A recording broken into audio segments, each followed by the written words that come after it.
to let everybody know that Rob is involved with both the By Heritage Ngā Rākau Takitaki and Beyond Myrtle Rust research programs, undertaking a range of projects that draw on his extensive experience in plant pathology. Recently, he has also completed a project for Ministry for Primary Industries, looking at optimising fungicide spray regimes in nurseries. Now, we're ready to go, Rob, and I'm looking forward to hearing more about this. So, looks like your screen is lined up nicely and you can get underway. Good. Thank you very much, and welcome everybody, and thanks very much for coming to listen to this today. So this talks about Myrtle Rust, about fungicides for control, and particularly focused on plant nurseries. And I'll just start by acknowledging key collaborators in this work: MPI, Biosecurity New Zealand Plant Producers Incorporated, NZPPI, and HortPlus Limited. And we'll see as we go through the roles that those organisations are playing in this whole thing. So nursery production of New Zealand native Myrtaceae, Myrtle Rust is severely impacting 3 native species in the Upper North Island, and this is causing nursery production of these to all but cease. So those are Lophomitis baulata, Ramarama, Lophomitis obcordata, or Rahutu, and Syzygium myri. It's myri tawaki, or swamp myri as it's called. So if these species are to be propagated, they need constant protection with fungicide sprays to prevent damage to the plants and to keep Myrtle Rust out of the nursery. Other natives are still being produced, and Myrtle Rust is having variable impacts on these, mainly affecting young nursery plants. So that's Metrosideros excelsa, Aotearoa, and 6 Metrosideros species, which are the climbing rata and also Bartlett's rata. Some of those can be affected. The Metrosideros carminea, the carmine rata, which is the photograph there, is quite susceptible. Some of the others are much less so. And then there's Metrosideros robusta and umbellata, the northern and southern rata. Very minimal impacts on those from reports that I've come across. Leptospermum scoparium, Monica, rarely becomes infected, and when it does, it is mostly on very young seedlings. And Myrtle Rust has not been confirmed, to my knowledge, on Kunzia robusta carnica to date. And if anyone has any other information on carnica, I'd be most happy to hear about it. Now, for exotic Myrtaceae, well, many exotic species have been recorded as Myrtle Rust hosts in New Zealand, but it's really only the Australian native Syzygium australe, which is lily pilly or brush cherry as it's known here, is showing widespread infection. This species is very popular for hedges around property boundaries in the Upper North Island. So it harbours rust and it causes moderate damage, but more importantly, it increases the load of Phosphopixinia citio spores in the environment. So if you are in a nursery and you see this tag, Syzygium australe, Australian beauty, then you might like to quiz the nursery managers as to why they're still providing that species. So as far as use of fungicides go, so for a number of species, Myrtle Rust is impacting young plants rather than older trees, as I've mentioned. It therefore makes sense to use fungicides in the nursery to get plants through the young vulnerable stage. And of course, nursery operations are very diverse, and Myrtle Rust fungicide use varies widely with the type of nursery. So there's a large number of revegetation nurseries producing hundreds of thousands of manuka plants for revegetation, such as Forest Flora at Maungataupiri and Kauri Park in Kaiwaka. And then on the other side of the spectrum, there are the smaller retail nurseries and perhaps some of the medium-sized or larger wholesale nurseries, which produce a wide range of plant species, obviously, and amongst them various myrtles from time to time. So New Zealand Plant Producers Incorporated is developing a disease management platform to help optimise fungicide use against Myrtle Rust in conjunction with plant and food research, software developer HortPlus Limited, and the Ministry for Primary Industries. So this really is a major initiative on fungicide management in nurseries. Central to the platform is a weather risk tool that processes and displays information on Myrtle Rust climatic risk. Development of the risk model requires an understanding of all factors that drive the need for fungicide sprays in different regions and different seasons. And we can list those factors out, and there's quite a number of them. Genetic susceptibility of host species is the first one. Growth stage receptivity to infection, and that refers to the fact that young seedlings may be worst affected, as they are in many species, particularly for Aotearoa. Seasonal presence of growth flush, coupled with ontogenic resistance, and that's the phenomenon where only young growth is susceptible to infection. Then there's nearby sources of Myrtle Rust inoculum, it's specifically airborne spores. Then the weather conditions suitable for infection and disease development, and that's where the risk model comes in. And the efficacy of different types of fungicide, which we have a reasonable amount of information from overseas data and New Zealand data, and we are hoping to gain more specific information about that. And then there's the issue of limiting the use of some fungicides to prevent fungicide resistance, and that can be inferred from fungicide mode of action. So it's not possible to incorporate all risk factors into the tool because data suitable for modelling may not exist, or suitable input variables may not be measurable. So factors not able to be explicitly included at present are genetic susceptibility, and so in the absence of sound information on that, we have to assume high susceptibility, a worst case scenario. The growth stage receptivity, there's a complete lack of quantitative data on that. So again, we assume that the host is vulnerable. Seasonal growth flush patterns in different species, and we have insufficient data at the moment to model that as well. Then there's the question of nearby sources of inoculum. We have no cost-effective technology to detect airborne spores, so that's quite a black box. So again, we have to assume that inoculum is available. But there is an important consideration in decision support modelling, and that is that too many user inputs and too much complexity decrease model uptake. We know that from experience in the horticultural industry with the disease models that we've implemented. So the tool wouldn't necessarily be more successful if it did incorporate all risk factors. So the tool is currently configured to consider weather conditions suitable for infection and disease development, the efficacy of fungicides with different modes of action, and fungicide choice to prevent fungicide resistance development. So calibrating the tool for the effects of different fungicide types is the current focus of development work. The weather risk tool is based on the Myrtle Rust process model, which was developed in 2017 and 2018, soon after Myrtle Rust was first detected in New Zealand. It uses two daily risk indices. First is the daily infection risk, and that applies to spores deposited on susceptible host tissue, driven by temperature, humidity, and solar radiation. And then there's the daily latent development rate. Now, this is how fast Australopyxenia acidii infections are developing inside host tissues toward production of new spores. The latent period is how long it takes from infection to spore production. The development rate is how fast that is occurring at a particular temperature, and that is driven by temperature. So the model, the weather risk tool actually uses daily overall risk and is calculated from the product of 1 and 2. So you multiply those two indices together and you get daily overall risk. And then that is accumulated as cumulative overall risk throughout the season or over a period of time that you're interested in. So the risk display of the risk tool is it looks like this. So the risk accumulation by default starts from the 1st of July. That's the sort of low point of the year as far as Myrtle Rust activity goes. And the solid black line there shows you how that overall risk accumulates. The little bars along the bottom are the daily values of that. So the cumulative risk line is basically these little bars all stacked on top of each other. And you can see how the risk goes up in bursts. This is from 1 July 2022, and it actually goes up to pretty much real time, today being the 12th of October, and there's a forecast component on the right hand side here, which is 14 days of weather forecast data, which allows you to look into the future.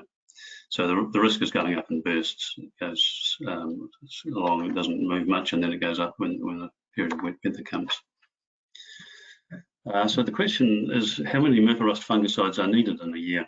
General patterns of nursery fungicide use for vulnerable myrtle species involve spraying every 1 to 2 weeks in summer and every 2 to 4 weeks in cooler seasons.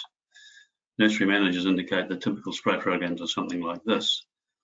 So in the summertime, December to February, you've probably got weekly spraying going on. That could be up to 13 sprays. During the autumn, it's wound back a bit to fortnightly, so about 7 sprays through that period. Winter, it may only be once a month, and so there's 3 sprays, and then in the spring it's back to fortnightly. And so that gives a total of something around 30 sprays per year that could be going on to vulnerable myrtles. And so the question that this poses is whether this approach is effective and appropriate for all species, regions and seasons. So to look at that, we did some climatic risk modelling, and the climatic risk as represented in the weather risk tool was used to investigate how existing fungicide use patterns would change if seasonal variation in risk in different regions were taken into account. The tool was used to compare predicted myrtle rust risk in different regions and seasons using the cumulative overall risk. So assuming that the current annual number of fungicide sprays is about right for a high risk situation, how should it vary with variations in climatic risk in different regions and between years? So we can look at the rate of daily risk accumulation. So this isn't the cumulative form of that risk accumulation, it's the day-to-day rate at which it's accumulating. And I've given a couple of examples here for Kerikeri in the far north and Motueka in Tasman, and top of the South Island. And you can see there's a huge difference in the rate of risk accumulation. In Kerikeri, there's a period in February and March when the risk is in this very high category. That this categorisation is arbitrary, really. It goes from negligible at the bottom end when there's almost no risk up to very high. Whereas in Motueka, of course, the annual maximum is going up to only moderate. So these values were derived from 6-year averages of risk accumulation between 2017 and 2022. So you can do that for lots of regions and lots of seasons, and you get quite an interesting pattern when it's put in this sort of format. You can see that in the far north, you've got very high risk through the February and March period, and it declines quite rapidly as you go down as far south as Canterbury, Lincoln and Canterbury. You can see that in the north, it's quite high, and particularly in the west. So Taranaki, which is actually a fair way south, has actually got really quite high risk, as opposed to Hawke's Bay, which is similar latitude, but on the other side of the country, where the risk is somewhat lower. So you can see that there's this division both north to south and east to west. When you get down to Canterbury or even Motueka and Tasman, you've got quite a long period in the spring when the risk is negligible. And again, in Canterbury towards the end of the period as well. And you can see how the risk pattern is kind of skewed towards the late summer and early autumn, really. There's a long, slow period of lower risk in the spring, and then high risk, highest risk sort of late summer. So that's 6-year average risk. But what about from year to year? How much does it vary from one year to the next? So over the last 6 years since myrtle rust was detected, we can see from this graph, which has got 7 regions going on that axis there, it's got the earliest years, 2016-17 there, and coming through to 2021-22 here. You can see that the highest risk year for the whole country was 2017-18, and that's the year when NIWA identified we had a marine heat wave, when sea temperatures around much of the country were up to 4 degrees higher than normal. So that went right through all the regions there.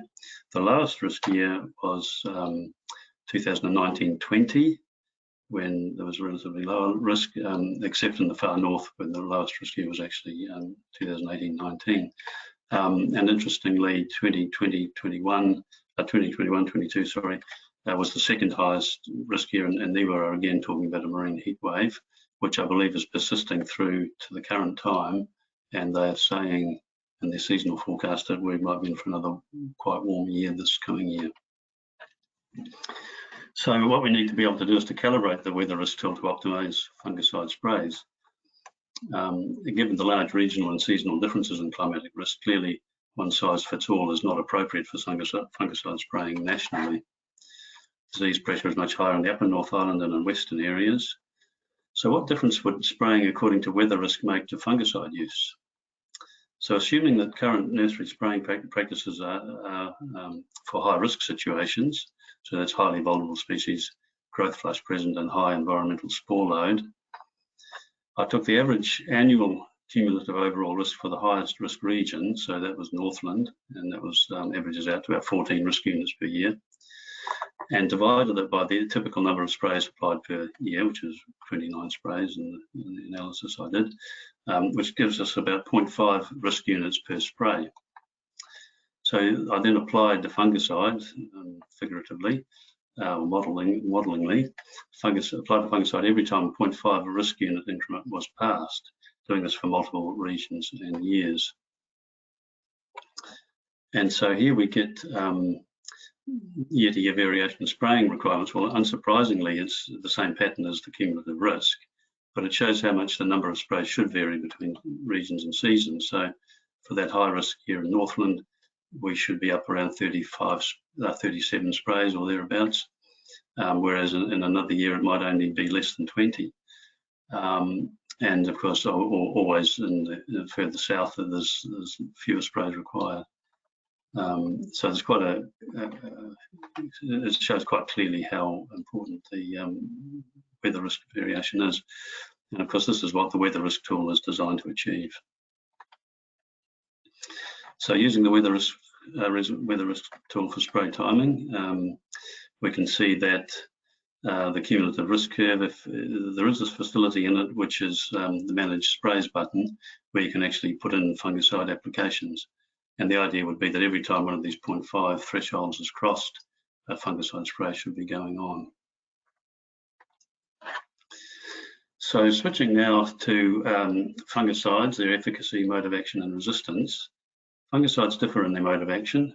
The most effective against myrtle rust are two groups of modern synthetic fungicides, the single site inhibitors. These block a single biochemical pathway in the pathogen's metabolism. They're highly effective, but are at risk from resistance development in the pathogen. I'm not going to go into the details on fungicides in this talk. The talk I gave at the Aotearoa community meeting last week, 4th of October, covers the specifics about different fungicide groups, and also a full report of this work will be soon released by NPI because they funded a lot of this fungicide development work. So I'm very happy to send people copies of the slides from this talk and the 4th of October one, and I think Renee will probably be coordinating that anyway. So a major challenge with fungicide uses is interpreting which myrtle species need spraying and which do not. And the one that's most difficult to figure out at the moment is Manuka. And I don't believe that Manuka needs routine spraying, but in large-scale revegetation nurseries, it may be cheaper to spray Manuka routinely than to monitor for myrtle rust. So I would advocate monitoring as being the most responsible way to deal with a species like Manuka, but it may be much more economic to actually spray them rather than have monitoring teams going through. So I'm just going to finish off with some comments on fungicide use against myrtle rust outside of nurseries. And I've got two examples in the Auckland region where we're trying out fungicides to bring threatened species back from the brink of extinction. One's in a council reserve and the other is on private land. So this work is in collaboration with Rebecca Fuller at Auckland Council, and I apologise to Rebecca for that I haven't got a post-COVID photograph of her, so she's wearing a face mask in that image, sorry about that. Also Kathy McCormick of the Friends of Bush Glen Reserve. That's a community group that is concerned about the stand of swamp myri trees in Auckland's North Shore. And then there's Nikki Reynolds, Awhitu Peninsula Land Care. So looking at the Bush Glen Reserve, first of all, it's on Auckland's North Shore. The map shows Harbour Bridge, Auckland City, Rangitoto. So it's up there on the East Coast Bays. It's a bush remnant containing a stand of mature myri tawaki and swamp myri trees, Syzygia myri, and seedlings, and it's being severely impacted by myrtle rust. Several swamp worry stands are in fact severely impacted in urban Auckland. There's another one I know of on the North Shore and one I know of in Mount Albert as well. Whereas in rural areas, reports suggest myrtle rust impacts are much more variable. So what's going on in the urban environment? So Kathy has recently mapped lily-pilly hedges near Bush Glen in August and September this year. We need to note that this is the period really with the annual minimum of myrtle rust activity. And so her map shows a number of dots, and you can see the approximate boundary of how far she's managed to get with her survey. And the survey is on foot from the roadsides. So there are some myrtle rust, there are some lily-pilly trees and hedges that you can see, but you can't tell whether they're infected or not. Those are the yellow dots.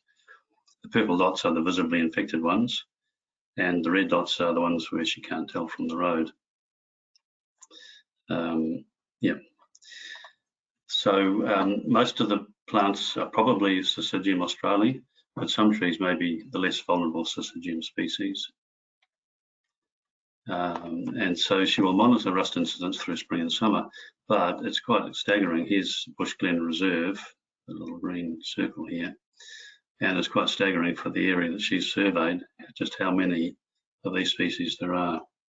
And we don't have proof of it, of course, and we haven't been able to do any air sampling, but it's very likely that those trees are contributing a lot of inoculant to vulnerable stands of trees, such as in Bush Glen. So the impacts in Bush Glen, well, all the new growth and flowers and fruit on mature and seedling trees have been killed by myrtle rust for the last 2 years. And we've applied 3 fungicide sprays since April 2022. And I think that by November and December this year, we will know whether this is reducing the myrtle rust damage. The sprays have been applied to half the planted seedlings because part of the exercise is to determine whether they are capable of protecting plants under high risk, high pressure situations. So the long-term aim, of course, is to protect the young trees sufficiently to obtain fruit and seeds that can be used to screen for resistance to myrtle rust. And the other example that I've got is on Orohutu, Lophometasop cordata, on Awhitu Peninsula on Auckland's west coast.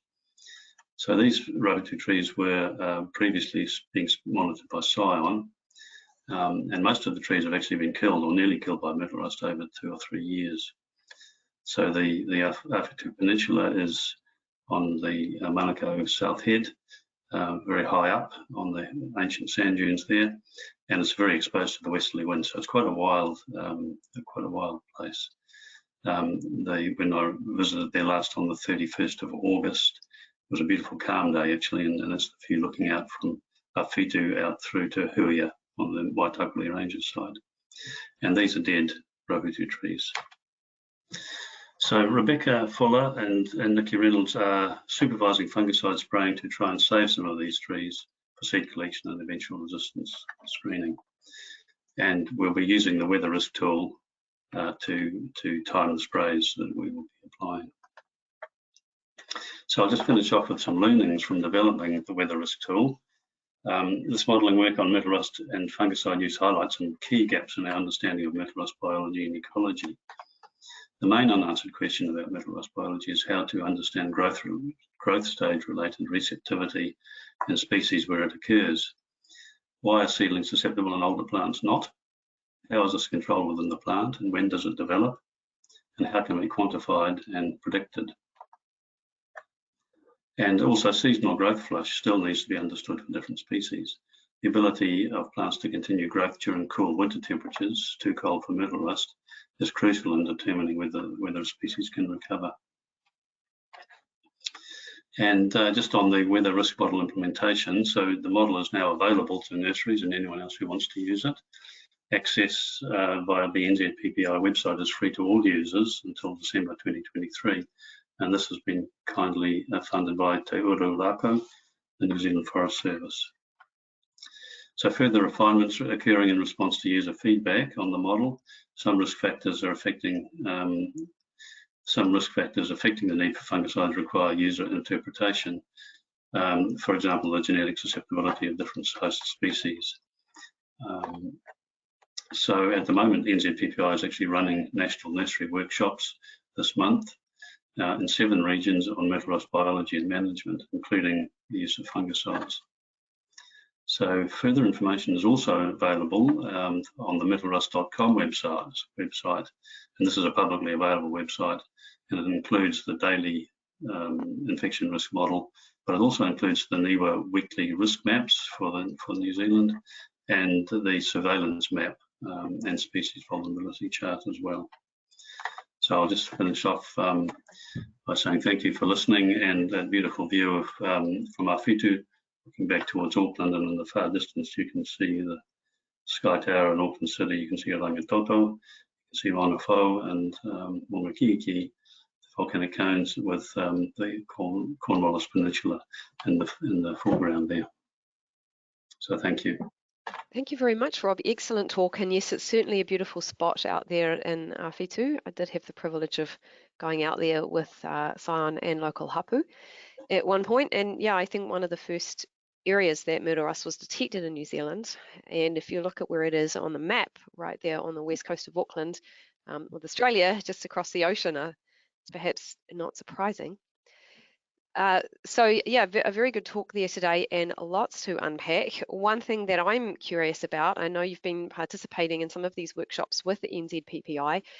Do you have any kind of handle on how much spraying of Manuka is taking place, that's Leptospermum scoparium, in New Zealand nurseries at the moment? The short answer would be no. I guess we haven't surveyed that for information on that, and that would be a very useful thing to do. Actually, would be to do a survey. Perhaps it's something NZPPI could do through their connections. There has been some work going on in Sion actually on that. I think there's a survey going out. I haven't seen any results on that. So it would be very interesting to compile that information, that's for sure. Yeah, and it's interesting to contemplate to what degree the nursery environment will be causing disease severity. I mean, probably to quite a big degree, because one could say, well, if you're just going to put out plants that are not going to survive, for restoration purposes at least, across generations because their seedlings won't survive, then why are we doing it? But perhaps one could also make the argument that they won't be so vulnerable once they're outside of a nursery. And so in that sense, it might be worth continuing to raise them with fungicides. Yes, I think that's the case for those 3 species which are so vulnerable. General nursery production is really not happening already, and as you say, there's probably no point in putting plants out which are going to become clobbered by Myrtle Rust. However, it's a whole different story when it comes to protecting plants, to gather seed, to do resistance screening. And that's a program which is completely not happening in New Zealand at the moment, but really urgently needs to be happening.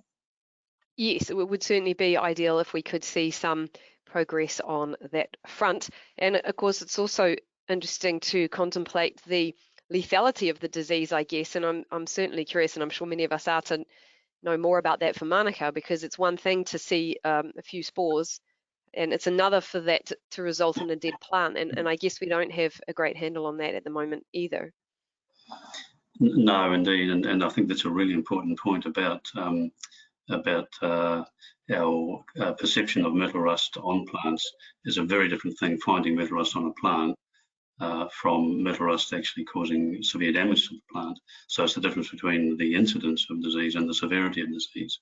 And when we're talking about it, we need to shift from thinking of, in our kind of incursion response mode, thinking of eradication and individual incidences of disease. We need to think about the severity and the impacts, the quantitative impacts that it's having.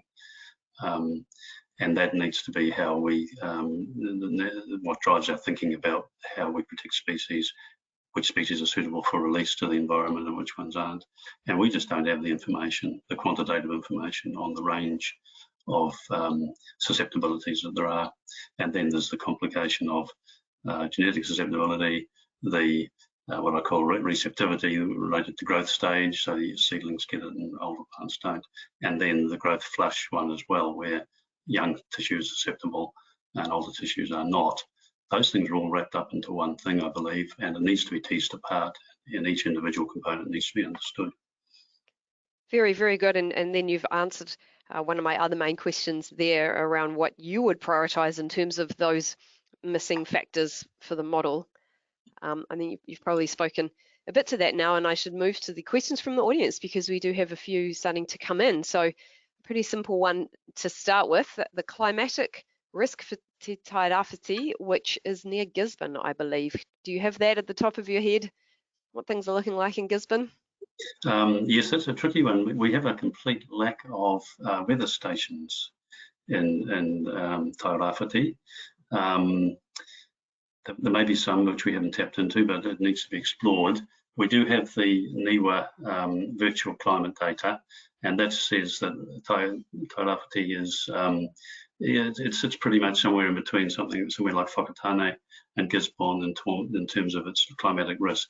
So it's quite high, and that whole part of the east coast of the North Island there between Gisborne and East Cape has relatively warm conditions. So the climatic risk in Tairawhiti is a kind of on the high side, maybe not as high as it would be, say, in Taranaki on the west coast, because the west tends to be more prone to higher Myrtle Rust climatic risk.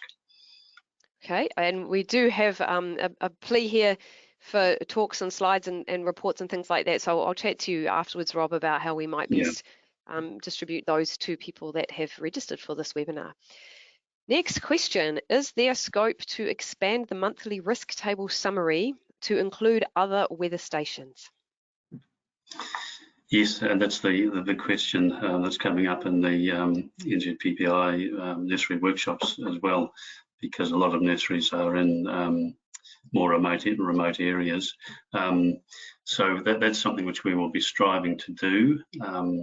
But I will also say that you don't need a weather station in your own nursery. You don't even necessarily need one within 10 kilometres of your own nursery, because a lot of the patterns, putting aside major topographical effects, a lot of the major patterns of weather conditions apply quite broadly. And for example, as a front and rainfall moves across the country, the timing of it is slightly different across different parts of the country, but it brings the same kind of weather. Northerly airflows always bring warm conditions, which are very favourable for Myrtle Rust because they're humid and warm. Southerly wind flows tend to be the exact opposite, and they're very low risk periods. So we don't need to have a weather station in every nursery to be able to interpret risk, but the more we've got, the better. So I think we do have a bit of a follow-up to that question. Do any of the district or local smaller stations or private but with open data collect the data needed to inform that type of summary? Yes, and HortPlus are working on that very hard at the current time. They are able to bring all sorts of weather stations, weather data into their system, which is really fantastic. However, there do have to be some data quality considerations there. So the weather sensors need to be deployed in a way which is more or less standard, so that there's comparability, because you can get very misleading readings if you don't deploy, say, a temperature sensor in a radiation shield and at an appropriate height and an appropriate degree of exposure and that kind of thing. So I can imagine all of those things that are very important. The quality of the data will inform the quality of the output. Yes, indeed. Yeah. So you have been thanked for that excellent answer, by the way, in that discussion around the weather stations. So moving track a little bit now towards the fungicides. Now, you did mention that you wouldn't go into detail around those in this talk today, and that information will be available elsewhere, but someone has asked any advice on the type of fungicide, and I wonder if you could just mention briefly. I think there are a couple of main ones that you said are available. Yes, sure. Yes, maybe I should have put a slide in for that. Didn't want to go over time, but there's certainly of what I call modern synthetic fungicides, those are the single site inhibitors. There's two groups particularly which are extremely effective against Myrtle Rust. One is the what's broadly known as the azole group, or the DMI fungicides. That's the ones that include things like triadimenol, which is known as Citadel or Jupiter or Vandia. The other group is the strobilurin group, or the QOI fungicides as they're officially known, quinone outside inhibitors it stands for. They are also extremely effective. They are the most at risk from resistance development if they're overused. And there's a third group of modern synthetic fungicides which we did some trial work on last year with MPI, and they did not appear to be very effective actually, and that needs to be verified, because there would be no point in applying expensive modern fungicides if you can use, say, copper or something, which would be just as effective. And going on to those other ones like copper, what we call broad spectrum fungicides, copper, the dithiocarbamates, which includes mancozeb, and ones like chlorothalonil, that's so mancozeb would be diethane, for example, chlorothalonil is Bravo.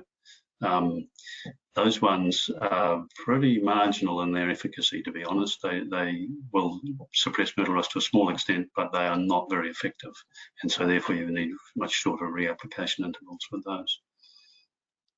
All right, and another good question about fungicides here. Are the fungicides only protective, or are they also curative? Yes, and that varies with the type. So the azole fungicides that I mentioned first are very systemic. That means they're absorbed into the plant and they're curative. So they are the best in that regard. The QOI fungicides are also claimed to have some curative activity too, but they're extremely good protectants. The azoles vary a little bit in their protective ability. Actually, some of them are not very good protectants, and others are quite good, but they're all quite good as curatives. And then the other ones, the broad spectrum fungicides, copper, mancozeb, and chlorothalonil, they are just protective. They can only stop infection by being present on the plant surface when spores try to germinate and infect. And somebody has just asked for extra clarification around this issue. If I use a curative fungicide, does that mean my plant won't get myrtle rust anymore? So I guess they're keen that people do understand that cure, I guess, doesn't mean that in that sense. Yeah, no, that's right. No, that's a very important point. Thanks for asking it, because all these fungicides have a period of activity, and then it wears off quite quickly, actually. So those curative fungicides, if infection has happened, you've probably got 3, maybe at the very most 5 days in which you can apply a curative fungicide that will what they call reach back and inhibit the infection that's already happened. So if you put a fungicide on after infection, you've got maybe 3 to 5 days in which to cure that. After that, the fungus has developed too far, and the curative fungicide will be unlikely to inhibit it. So that's the thing about curative fungicides. They certainly don't last long enough to cure it forever. And similarly with the protective fungicides, they're applied, and then the deposit that's applied starts to break down in the environment with UV light, particularly rainfall wash off is a very important one. And so they last maybe 5 to 7 days if you're doing well. If you've got very rapid shoot growth, which you have through the spring, which is the highest risk period for myrtle rust, that new growth that's appearing is unprotected by fungicide, and that's the main reason actually for frequent reapplication, certainly in horticultural crops, things like apples and grapes and stone fruit and all sorts, cucurbits, pumpkins and everything else. It's the rate of rapid new leaf tissue emergence that requires frequent fungicide applications. Goodness, so timing is everything, and yeah, lots of species specificity there. It's just going to be really challenging for nurseries and people to keep track of with your fungicide regimes. All right, well, I think we can wrap it up for today. Thanks again, Rob, for that excellent presentation, and a video of today's webinar will be made available on the Beyond Myrtle Rust website in the next couple of days. It will also be emailed to everyone who registered. Now, the next webinar will be on Wednesday, November 16th. We will hear from Melanie Mark Shadbolt, who is an Indigenous environmental advocate. Mel is a co-founder and trustee of Te Tira Whakamātaki, a Māori environmental not-for-profit, and home of the Māori Biosecurity Network. Mel is also the Deputy Secretary Tūmata Kokiri, Māori Rights and Interests, at the Ministry for the Environment. Now, with Myrtle Rust presenting such a threat to species in multiple countries and few management options on the table for plants in the native estate, there is a real interest in seed banking and germplasm conservation. The title of Mel's talk is Te Mana Motuhake o Te Kākano, What Seed Sovereignty Means for Us. So it's going to be great and really timely to hear about that because, as you were saying, Rob, these issues presented to us by the disease are becoming even more urgent. And it would be ideal if we could act in a speedy but inclusive and thoughtful manner. So it's going to be great to have Mel along to enable us to focus on that next month. And that's it for today, everybody. Haere rā, and see you next time. Thank you.